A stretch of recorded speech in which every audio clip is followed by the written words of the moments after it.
All right, welcome everybody. This is the MLO Bros. I am the third MLO Bro.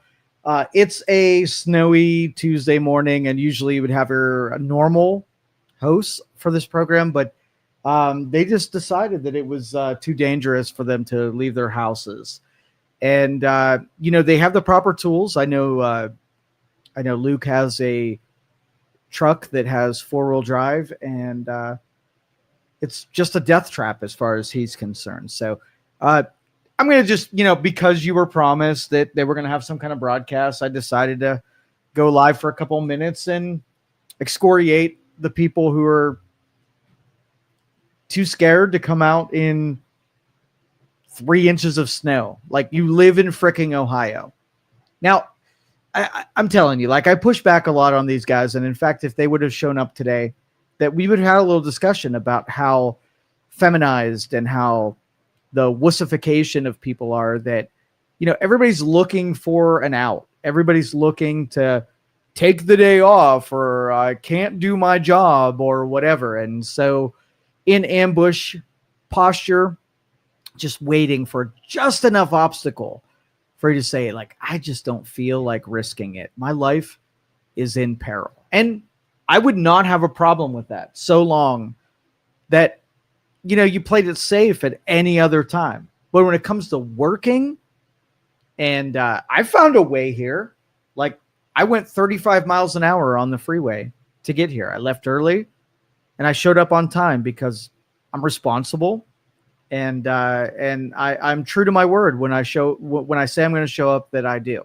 Not everybody's like that. You have a bunch of softies who, they mock the real warriors in our community who show up when they say they're going to. So just want to take a minute and thank all of you for coming through on your promise to be listeners and viewers, even though our normal hosts decided that they are, they're too seepy in order to show up to give you the content that you so rightfully deserve. And so I hope all the school children who today will absolutely terrified to be on the roads. There will be nobody on the roads because it's obviously too dangerous to go out in public with 3.5 inches of snow. They will not go outside because of the dangers that are just lurking around every corner. They won't go to Chuck E. Cheese or Burger King, or they won't get their perfect Chick-fil-A wrap or that Jesus chicken, because of how petrified they are for their own safety. And so I, again, thank you all for joining us today. And I want to excoriate the MLO Bros for not being as manly as they purport to be during their shows. So if any of you, I'm only going to go a couple minutes here as I truly point out how wussified everyone freaking is.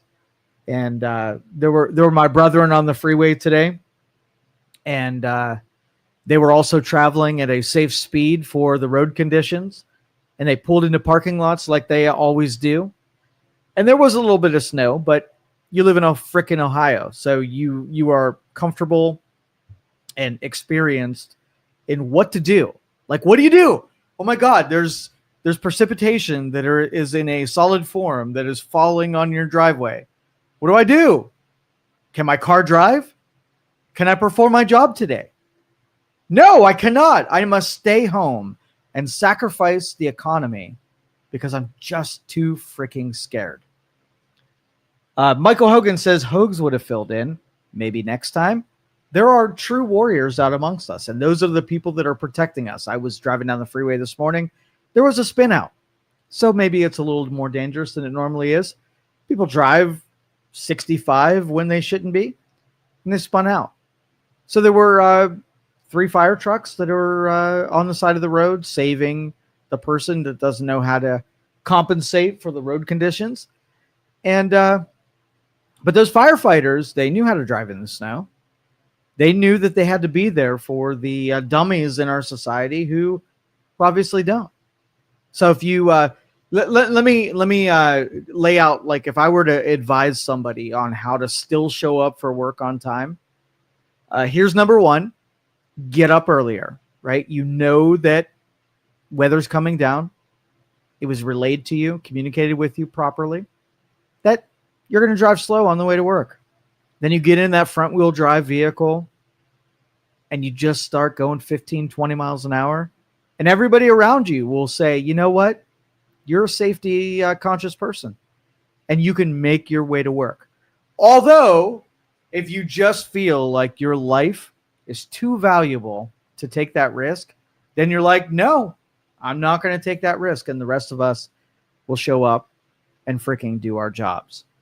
Jerry says, made it from Lowville to Boardman and family made it from Lowville to Farrell, Newcastle, and Columbiana. So it is possible to still do your job, to let your nutsack drop just a little bit and be a man and show up for freaking work instead of this softness. And, you know, the pushback I would have given had the MLO Bros been here today is we're conditioning and we are training and we're teaching our children that the first obstacle, like we were the primitive versions of ourselves. We'd walk out in a field and we would fight a freaking tiger, right? And how far we've fallen that 3.5 inches of snow comes down and all of a sudden we have we see extreme danger in that. And we just do not know how to freaking cope. So you all are responsible. Those of you who are making arguments for shutting down the entire school system, robbing us of, what is it, like $100 a day per child to learn stuff, just throwing that out and taking advantage of that people don't know how to drive deal. Don't understand it, don't agree with it, and I think we should be stronger and be willing to conquer something as easy as 3.5 inches of snow. So thank you all for listening. The MLO Bros are officially pussies as far as this show is concerned, the studio is concerned.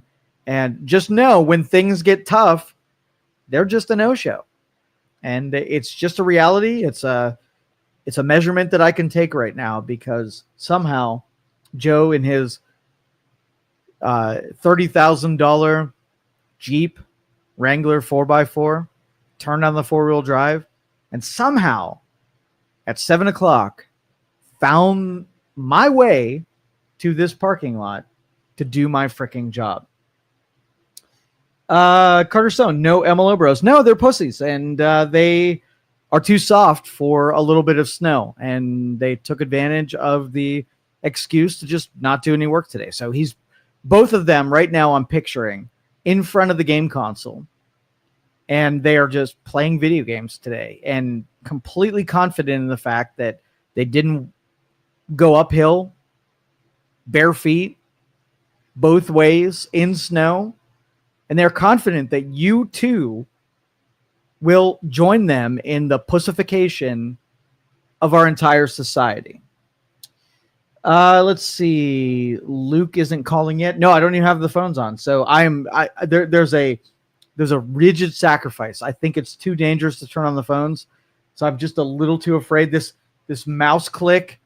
Oh my goodness. Like, what if I get carpal tunnel when I click on these phones to not let Luke come on here and defend himself for his pussification? And BJ in the back says, I made it in the same time with a Nissan Sentra.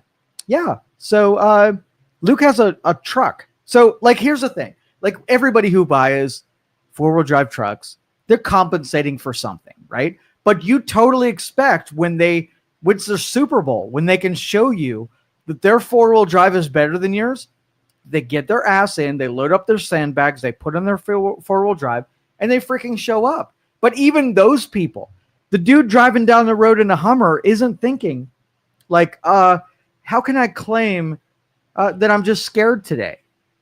And they park the Hummer and say, it's just too much of a challenge for my softness and my fragile masculinity. Stephanie says maybe people have become more risk averse because the other idiots driving on the road. And that is a fair point. And I left super early. I actually got to work about 45 minutes in advance because I wanted to miss the people who were, they were novices. And it's like they have these short-term memories where they don't know what snow is and how to drive in it. So I wanted to avoid those people. So I left about 45 minutes early. So risk aversion isn't like I have one option and I take that option. It's you make accommodations and you survive. And when the tiger attacks, you will survive that deal. We've lost that instinct. And so we got a bunch of pussies out there that can't drive. And they just throw up the white flag and be France. That's it. Kellen says, I made it to work. What bullcrap. Yeah, those people who are too soft to show up for their job is, and Kellen and I talk a lot about how soft people are. And you have two options. Either you complain about the soft people or you crush the soft people. If you know your competition will throw up the white flag, then you just crush them. That's like your only option. And you don't feel bad about it because when it's on the line and you're in the foxhole and you want a survivor next to you, you don't want any of these shitty soft people next to you. You want somebody that's going to be crying in the fetal position when it comes to picking up the M16 and hitting the nest that's in front of you, right? Carter says, LOL. And it is a laughing matter, but it also is very serious as a reflection of where we're at culturally. Luke was quick to mock the people who weren't excited about having a snow day. And it's pretty regular. So like in the beginning of the season, the first snow, schools are super quick to cancel because, oh my God, what is this stuff? Like, what am I going to do? I forget how to drive completely. And then you get to like January and February and you can get 8 inches and they don't cancel school. So if you take the first snow and the last snow and compare them, what we tolerate by the time we've gotten used to those kind of conditions, it's just a matter of the skill set of the person that is trying to get to school. Do I feel that bus drivers have a harder time getting kids to school and it's more dangerous? Sure, absolutely. And do I think that they should take their time and maybe do our quick 2-hour delay to give people the ability to do things safely? Yeah. But it's almost like somebody goes to a dentist appointment in the morning and they take the rest of the day off. Like, what was the reason for the rest of the day off? Is it because you're in so much pain? And when it comes to the things that you want to do, you're like, I can't do that shit. I can't go out to the bar and watch the football game tonight because I had a dentist appointment this morning and I'm in so much pain. I'm just not going to do that. No, you come to the conclusion that you do your due diligence, you be an adult and be responsible, and you do what's required of you. No matter if you want to do it or not, you aren't looking for the excuse to not do your responsibilities. Let's see. Linda says you have work ethic. And I think all people should have work ethic.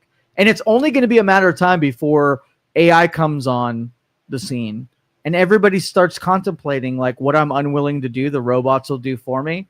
And you'll be able to like really like round yourself out with the excuses that you made when somebody is super willing to just fill in for you. So if Bob has, a weakness and the robot has no weaknesses. They don't make no excuses. They work 24 hours a day. You're basically going to be challenged by someone who's willing to do more for you. And you had the opportunity. Those of you who had work ethic could show up for work anyway, even though there was a snow day, and allow those people to rise up. Michael says, when the rock gets hard, you got to get harder than the rock. And Carter says, maybe they were cold because they have no sleeves. That's true. And hypothermia is a real deal. And I'm thinking that when I go to my closet and I have sweatshirts and I have jackets, it's not real difficult to put on the proper suit of armor to slay the day. Well, we do appreciate you, Joe, says Carter, and thank you for that. And I'm only mocking them because they're not here. If they were here, I would have a much different tone in front of them. Maybe not. I would still be mocking, but at least they could talk back. And the only reason I'm able to do what I'm able to do is because they're not here. Kellen says, how do you feel if someone is able to remote work from home and chooses to do that in bad weather instead of going into the office? If the we proved out during COVID that remote work was, was possible. And so get that teacher in front of the camera and get your students gathered in and do at least something. Like here are choices. Do a school day where you go to physics class and learn how the world works. Do remote work and maybe get 50% of what, and just play video games and be a complete waste of a 24-hour period. Which would I choose? I would choose the one that I could do and gives me a little bit for the value that the taxpayer is paying. And I will assure you that the taxpayer is paying today, and we are getting no value for it. So thank you to our administrators who thought that a snow day was a great reason to take, you had Thanksgiving off, then all of you mailed it in on Friday.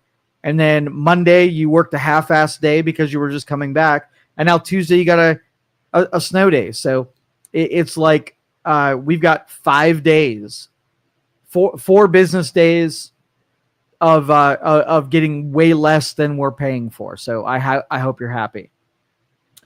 Jerry says, I wonder if the show took place and during the show we had a blizzard of 4 to 6 inches. Would they have left after the show or stayed until the roads were safe? Yeah, just hanging out, drinking bubbly water, and just knowing that they could not embark on these unsafe roads. And they would just hang out and do nothing because they're just so petrified of the safety concerns on the way to the road. So that is a great perspective to take. And it puts a checkmate on those who will just take the easy way out when it's super convenient. So I compliment all of you who made their way into work today. You are better people than the people who took advantage and said, I'm just going to blow off another day, starve the economy of my talent, and cost the taxpayers even more than we already overpay. So I am thankful, and I'm belligerent against those people who are just, too self-interested to give good value to the rest of us that are out there. As much as I dislike school snow days as an adult, I remember the excitement of a snow day as a kid and how happy those mornings were. I love that for kids. Yeah, and just watch those kids as they go about their day. And, you got 80 years on this planet. You got maybe 25 formidable years where you just take in sponge all of the information. And you rob those kids of one of those days. And maybe when they take their IQ test, they're a 100.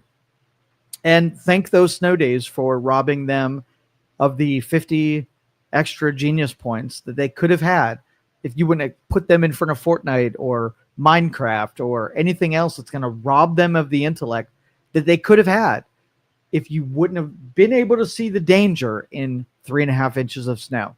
So great parenting, parents. Stephanie says, better load up on the pacifiers for Friday. Yeah, and depends. You really need to have some urine collection devices and just all of the softness. I think everybody should take advantage. Those who stayed home today should really take advantage of really moisturizing the skin, removing dangers from the world, because obviously you've got a good barometer on things that threaten your livelihood. And so I would spend the day just defending the softness that you are, like the bubble boy that really, the disease that comes through the door, I can't handle it. So I put myself in that, air purified, free of disease, free of bacteria and germs. Live your best life today in the, wearing the life vest and the floaties, and really protect yourself because you need it. All right, I'm out of here for today. I just wanted to take a couple minutes to dehumanize, emasculate the people that usually sit here. Joe Midlick says, Joe, this boomer made it from McDonald to Hermitage to deliver the food that people in need. I just left earlier. This just shows how weak Luke and Isaac are. And I can't defend them. And typically I like them. They're friends of mine, and I can't defend their total lack of courage to make it down here today. Joe's feeding people, like literal essential worker, making sure that people are provided for. And you don't think, Luke, sitting in front of me right now, you don't think you have a role to play in society at large? And now, after being off for Friday, after you ate so much turkey, you can't do a show. And then on Tuesday, where there's too much snow, like they're scheduled to be here on Friday. What obstacle is going to get in their way of being able to show up on Friday? Maybe it's like, everybody's got this cough and I don't want to get it. Or maybe the ozone layer is depleted to a point, but heavy breathing here. You just never know on the next cancellation for the MLO Bros. But I promise you, if they don't show up on Friday, I will prepare better than I did today to be able to bring some content where they are just not capable of doing. So all of you, thank you for joining me. I apologize on behalf of the MLO Bros who are right now in bras and panties right now. And we don't lay down any cover fire for them. They were just not here because they are weak. So thank you for joining us, everybody. We'll catch you next time. Kellen and I will be back. Kellen is actually a warrior. I am actually a warrior, and we will provide the show that all of you come to expect from us. Thank you for listening to this show on Youngstown Studio. This is original Youngstown content. Feel free to share our videos and tell your friends about us. Don't forget to subscribe to our YouTube channel and follow us on Facebook. Thank you for your support.